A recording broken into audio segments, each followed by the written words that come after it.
أعوذ بالله من الشيطان الرجيم. بسم الله الرحمن الرحيم.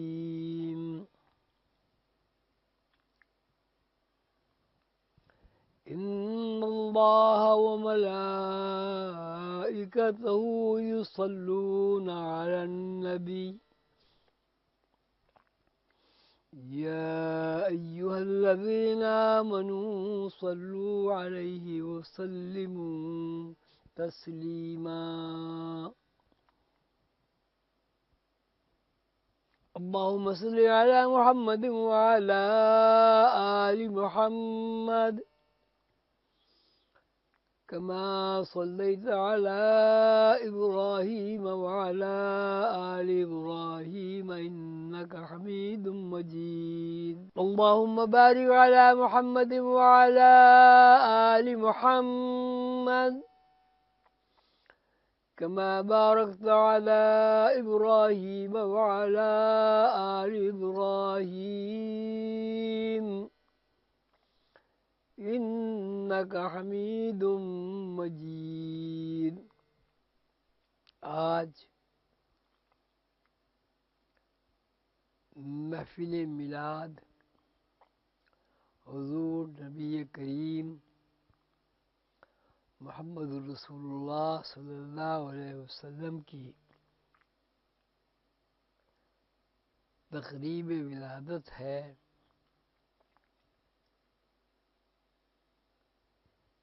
تقریب ولادت یا میلاد شریف ایسی پاکیزہ مقدس اور سعید تقریب ہے جس میں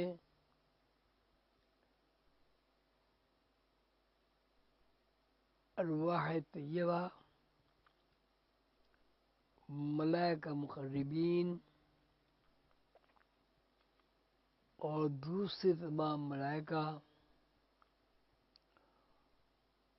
اور اللہ اولیاء اللہ رحمت اللہ علیہ کی روحیں شریک ہوتی ہیں.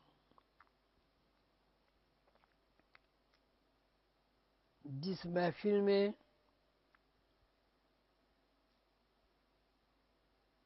اللہ کے پیغمبر تشریف لائیں، جس محفل کی میزبانی اللہ کے فرشتے کریں، اور جس تقریب سعید میں اللہ کے دوست علماء حق اولیاء اللہ شریک ہوں، وہ بلا شبہ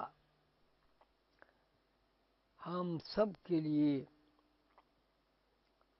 اور پورے عالم اسلام کے لیے سعادت اور خوش بختی کی بات ہے. جو لوگ محفل میلاد النبی صلی اللہ علیہ وسلم کی تقریب سعید میں تشریف لاتے ہیں، وہ بھی اللہ کے دوستوں کے دوست ہیں، اور وہ سب بھی اللہ کے محبوب سیدنا حضور علیہ الصلاۃ والسلام کے دوست ہیں. آج اللہ کے محبوب خاتم الانبیاء حضرت محمد صلی اللہ علیہ وسلم کی یوم ولادت کی تقریب میں امریکہ اور دوسرے ممالک کے میرے بچوں نے، عزیز دوستوں نے، بزرگ بھائیوں نے مجھ عاجز بندے فقیر کو دعوت کلام دی ہے.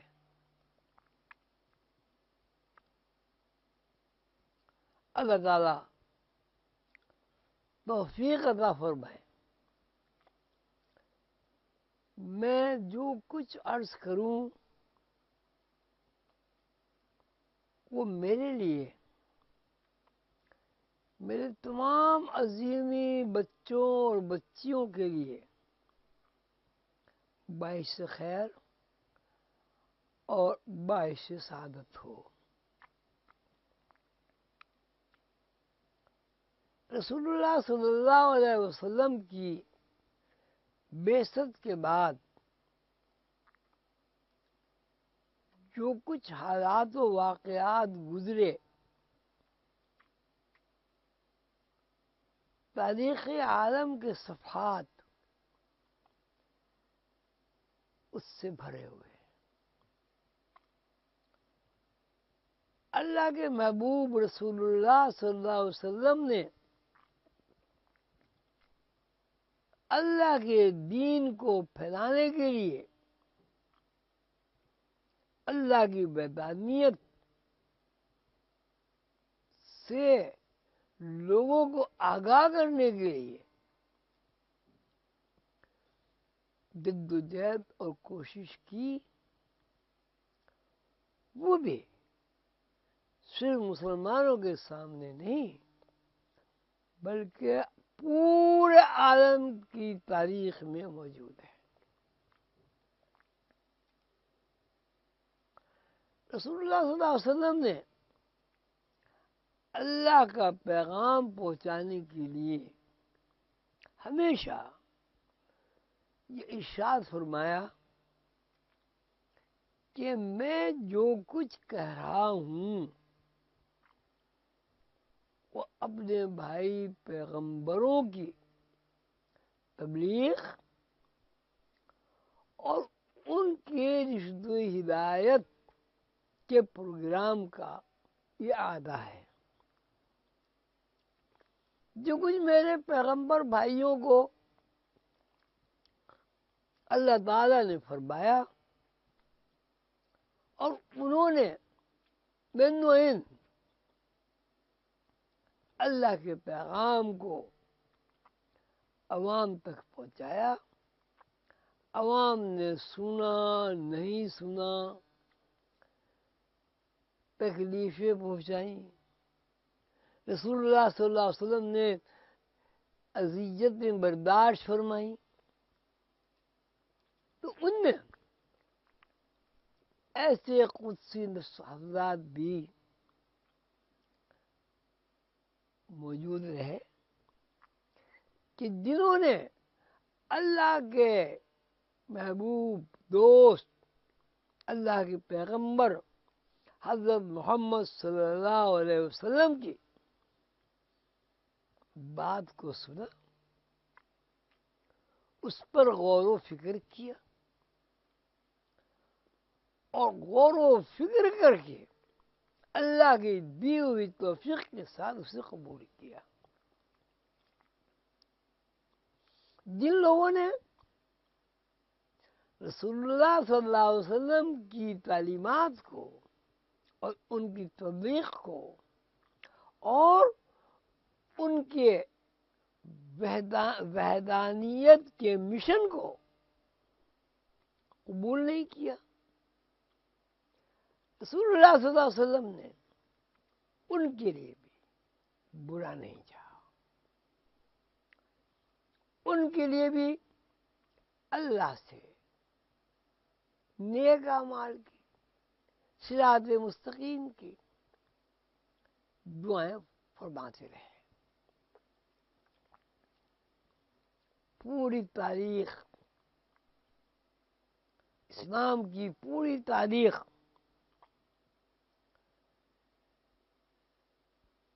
نہ صرف نوع انسانی کے پاس بلکہ یہ نوع انسانی کے باہر جہاں بھی اللہ تعالیٰ نے اس کو محفوظ فرمایا، وہاں یہ تاریخ پوری طرح محفوظ ہے. رسول اللہ صلی اللہ علیہ وسلم کی تعلیمات کے مطابق قرآن اللہ کی کتاب ہے، اور قرآن خود اپنے بارے میں کہتا ہے، اللہ تعالیٰ کے ارشاد کو بیان کرتا ہے، بل ہوا قرآن مجید فی لوح محفوظ، کہ قرآن کریم لوح محفوظ پر محفوظ ہے. یہ ایک ایسی بات ہے جس پر نو انسانی کے ہر باشعور اور باذوق اور صراط مستقیم پر چلنے والے کے لیے یقیناً ایک مشورہ ہے. اس آیت میں جب غور و فکر کیا جائے تو یہ بات پوری طرح واضح ہو جاتی ہے، جو بات اللہ تعالیٰ نے رسول اللہ صلی اللہ علیہ وسلم سے ارشاد فرمائی ہے کہ قرآن مجید لوح محفوظ پر لکھا ہوا ہے. جو چیز لوح محفوظ پر لکھی گئی اس کی حفاظت ہوتی ہے،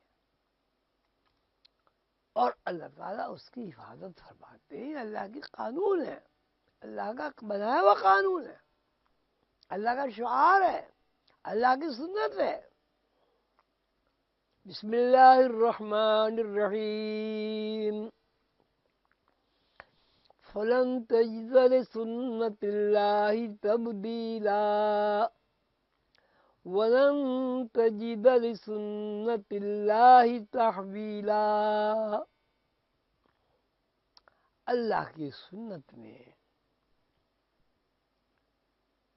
نہ تغیر ہوتا ہے اور نہ تبدیلی ہوتی ہے.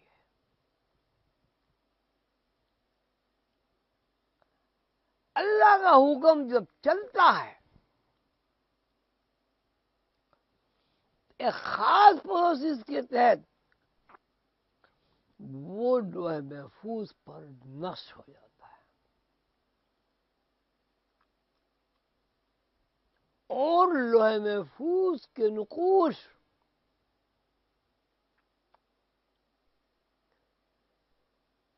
ہی باشمار دنیایں ہیں، کروڑوں سورج ہیں، اور اللہ کی مخلوقات ہیں. اللہ تعالیٰ کے فرمان کے مطابق جو پیغام حضرت محمد صلی اللہ علیہ وسلم کی معرفت نو انسانی کو منتقل ہوا ہے،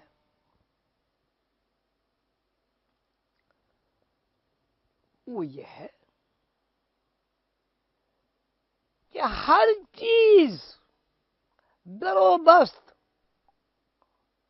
اللہ رب العزت کے قبضہ قدرت میں ہے، اور ان کے دست قدرت کے علاوہ کسی چیز کا نہ وجود ہے، کسی چیز کو نہ بقا ہے، اور کسی چیز کو نہ فنا ہے. کسی نے حضرت عائشہ رضی اللہ تعالی عنہ سے پوچھا کہ حضور کی زندگی کے بارے میں آپ کیا فرماتی ہیں؟ تو انہوں نے فرمایا کہ تم نے قرآن نہیں پڑھا؟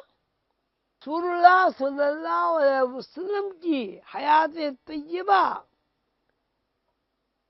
پوری حیات طیبہ قرآن کریم اور اللہ کی سنت کے تابع ہے. یہی بات، یہی قانون پورے عالم اسلام کے لیے موجود ہے. آج بھی امت مسلمہ کے لیے، پورے عالم اسلام کے لیے، دنیا کے ہر فرد کے لیے جو زندہ ہے،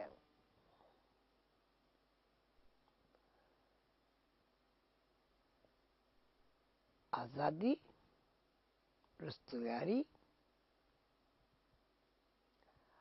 اور سکون کا اگر کوئی ذریعہ ہے تو رسول اللہ صلی اللہ علیہ وسلم کی زندگی اور حیات طیبہ ہے. اور رسول اللہ صلی اللہ علیہ وسلم کی زندگی اور حیات طیبہ سب کا قرآن ہے. اللہ تعالی ہم سب کو توفیق عطا فرمائیں کہ ہم رسول اللہ صلی اللہ علیہ وسلم کی تعلیمات کو سمجھنے کے لیے قرآن پڑھیں، عربی پڑھیں.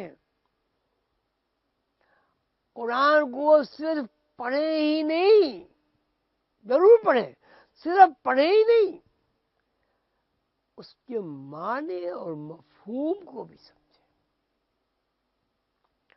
میں اپنے تمام دوستوں، بھائیوں، عزیزی بچوں، پیاری پیاری بیٹیوں اور بیٹوں کو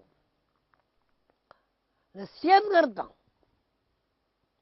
کہ دنیاوی علوم کے ساتھ ساتھ قرآنی علوم بھی پڑھیں. نماز ہم قائم کرتے ہیں، نماز ہم پڑھتے ہیں.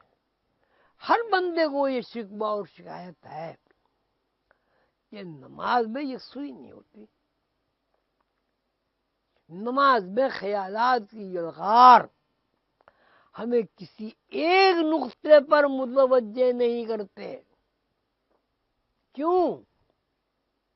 میرے پاس اس کا جواب یہ ہے کہ ہم جو کچھ پڑھتے ہیں وہ اس کو ہم سمجھتے نہیں.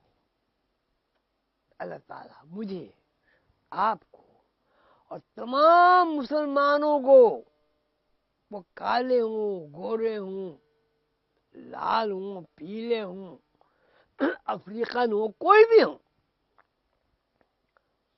توفیق عطا فرمائے کہ ہم قرآن پڑھیں، ترجمے کے ساتھ پڑھیں اور قرآن فہمی کو اپنی زندگی کا نصب العین بنائیں. اللہ تعالیٰ مجھے اور آپ سب کو، میرے عزیزی بچوں کو توفیق عطا فرمائے کہ وہ عربی پڑھیں، قرآن کا ترجمہ پڑھیں، زیادہ نہیں، ابتدا میں جو صورتیں 10-12 یاد ہیں، الحمدللہ رب العالمین، سورہ فلق، سورہ ناس، سورہ اخلاص، سورہ کوثر، سورہ قدر، چھوٹی چھوٹی صورتیں، ان کے ترجمے یاد کریں. اور نماز میں کوشش کریں کہ جو کچھ آپ پڑھیں آپ کو اس کا ترجمہ آتا ہو. اللہ تعالیٰ مجھے، آپ کو، سب کو توفیق عطا فرمائے کہ ہم بحیثیت مسلمان کے اس بات کی کوشش کریں، جدوجہد کریں، جتنا کچھ ہمیں قرآن یاد ہے اس کا ترجمہ یاد کر لیں. اللہ تعالیٰ مجھے، آپ کو، سب کو توفیق عطا فرمائے.